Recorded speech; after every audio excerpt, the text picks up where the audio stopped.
If you worry about the now, the rest takes care of itself. So over the next few sessions, we're going to talk about that, bringing in different issues that have come up for people that I've met with or that have called into the radio station and brought up issues to us.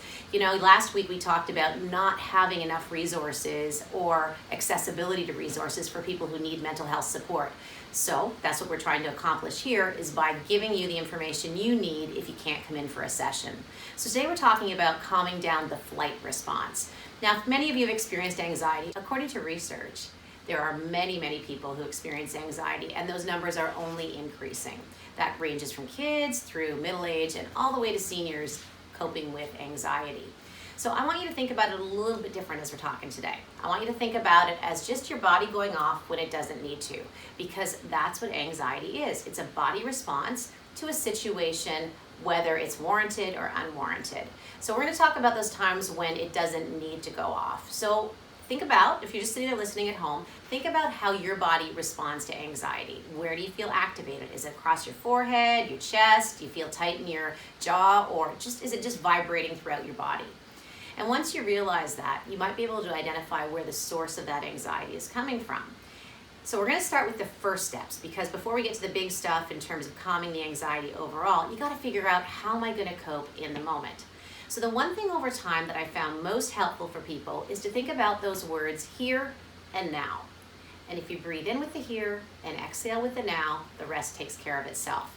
Remember, too much forward-thinking anxiety, too much backward-thinking depression. So we want to be in the here and now, because that's where we can tackle things and make change. So I'm going to give you just a simple strategy that many of you might have heard about but haven't put into practice. And I'll tell you, whether you're a kid or you're like the biggest, strongest guy out there, this will work for you. I want you to think about the 5 senses. And when we think about senses, we can think about our whole body. So think about where you're sitting, your feet on the floor, the air on your skin, the breath at the tip of your nose. So start with 5 things that you can see. Take a look around you. What are the 5 things you can see? Might be your cat, your dog, your picture, your laptop, your phone. I could go on with what might be in your room, but we'll just move on. 4 things you can touch.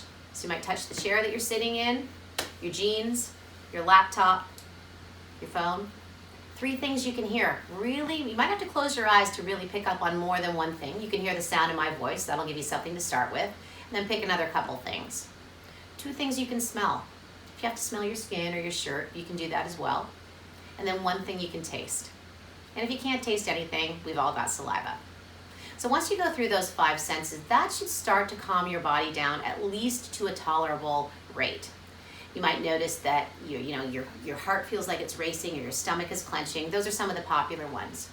But we want to start with just those basic grounding strategies. Notice where you are, because that's going to pull you into the now, so that you're not caught in that rumination and those racing thoughts. The second thing you can move on to is using guided meditation.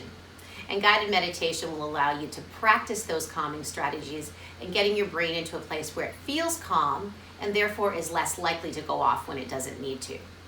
Now remember, there are times when your body is supposed to go off. It's like a fight or flight response that has allowed us to survive over many years. If we didn't have it, we might have been all eaten by lions, right?